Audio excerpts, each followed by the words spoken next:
வணக்கம். தமிழ்நாட்டில் இருக்க எத்தனையோ கணவாய் மலைப்பாதைகளில் ரொம்ப முக்கியமான ஒரு கணவாய் மலைப்பாதை எதுன்னு கேட்டிங்கன்னா, இந்த ஆண்டிப்பட்டி கணவாய்ன்னு தான் சொல்லலாம். ஏன்னு கேட்டிங்கன்னா, மதுரையையும் தேனியையும் இணைக்கிற ஒரு முக்கியமான கணவாய் மலைப்பாதை இந்த பகுதி இருக்குது. அதாவது மதுரை மாவட்டத்துக்கும் தேனி மாவட்டத்துக்கும் ஒரு என்ட்ரன்ஸாக, அதாவது தேனி மாவட்ட எல்கை இங்கே தான் ஆரம்பமாகுது, மதுரை மாவட்ட எல்லையானது இங்கே தான் முடியுது. ஸோ அந்தளவுக்கு ரொம்ப ஒரு போக்குவரத்து முக்கியத்துவம் வாய்ந்த பகுதி தான் இந்த ஆண்டிப்பட்டி கணவா. ஸோ இப்போ இந்த கணவா வழியாக தான் நம்ம ட்ராவல் பண்ண போகிறோம். இந்த கணவா கரெக்டாக எக்ஸாக்டாக எங்கே இருக்குதுன்னு பார்த்தீங்கன்னா, ஆண்டிப்பட்டியிலேருந்து ஒரு 8 கிலோமீட்டர் தள்ளி பார்த்தீங்கன்னா ஒரு சின்ன மலைப்பாதை இருக்கும். இந்த மலைப்பாதையை கொண்டு தான் இந்த கணவாயை அமைச்சிருக்காங்க. இதில் என்ன ஒரு பெரிய சிறப்பு அம்சம் என்னன்னு கேட்டிங்கன்னா, இது பக்கத்திலேயே மதுரை போடிநாயக்கனூர் ரயில் பாதையும் இருக்குது.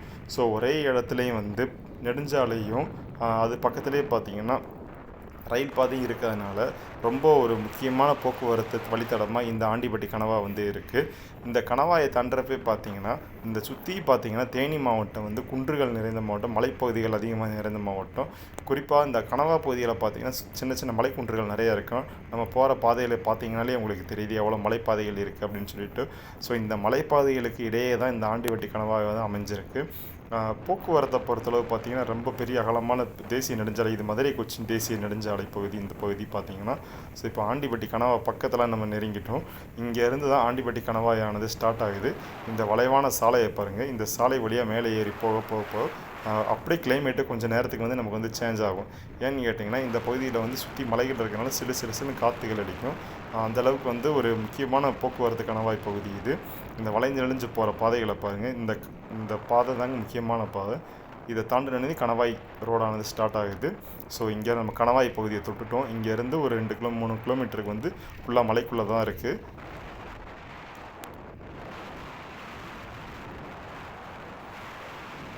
பொதுவாகவே பார்த்திங்கன்னா, மதுரைக்கும் தேனிக்கும் இடையில் வந்து 24 மணி நேரமும் பஸ் போக்குவரத்தானது இருக்குது.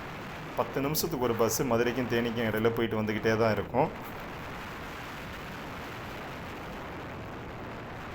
நம்ம இப்போ இந்த கணவா பாதையில் தான் பயணிச்சுக்கிட்டு இருக்கோம். 24 மணி நேரம் போக்குவரத்து மிகுந்த பகுதி தாங்க இந்த கணவாய் மலைப்பாதையானது இருக்குது. ஏன்னு கேட்டிங்கன்னா, கேரளாவை இணைக்கிற ஒரு முக்கியமான வழித்தடம் இந்த மதுரை கொச்சின் தேசிய நெடுஞ்சாலையானது இருக்குது. ஸோ தேனி மாவட்டம் வழியாக போகிறதுனால வந்து ஆண்டிப்பட்டி கணவா பகுதி வந்து முக்கியமான பகுதியாக இருக்குது.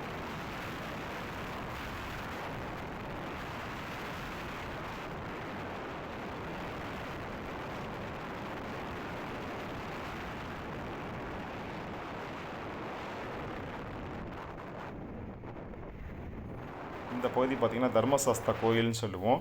ஸோ அந்த காலத்தில் வந்து கால்நடைகளை மேய்ச்சிட்டு வர்றவங்க, அப்புறம் வந்து வண்டி கட்டி வர்றவங்களாம் இந்த கோயில் பகுதியில் வந்து கொஞ்சம் இலைப்பாரி எடுத்து போகிறவாங்க. ஸோ இது வந்து ஐயனார் கோவில். இந்த கோயில் வந்து இந்த கோயிலில் பார்த்திங்கன்னா காசு இன்னும் விட்டு எரிஞ்சு இப்போ வழிபடுற வழக்கம் இருக்குது. அதாவது வாகன ஓட்டிகளில் போகிறவங்க பார்த்திங்கன்னா இந்த கோயிலில் வந்து காசு காணிக்கை தூக்கி எறிவாங்க. இப்போ கணவா பகுதியோடு நம்ம வந்து எண்டுக்கு வந்துட்டோம். சொன்னேன் பார்த்தீங்களா, ரயில்வே கேட்டு வந்துருச்சு பார்த்தீங்களா.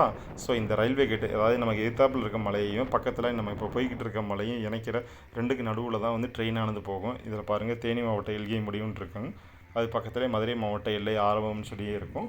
ஸோ இந்த ரயில்வே கேட்டை தாண்டின உடனே மதுரை மாவட்டம் ஆரம்பிச்சிருது. இதுக்கு முன்னாடி வரைக்கும் தேனி மாவட்டம் இருக்குது.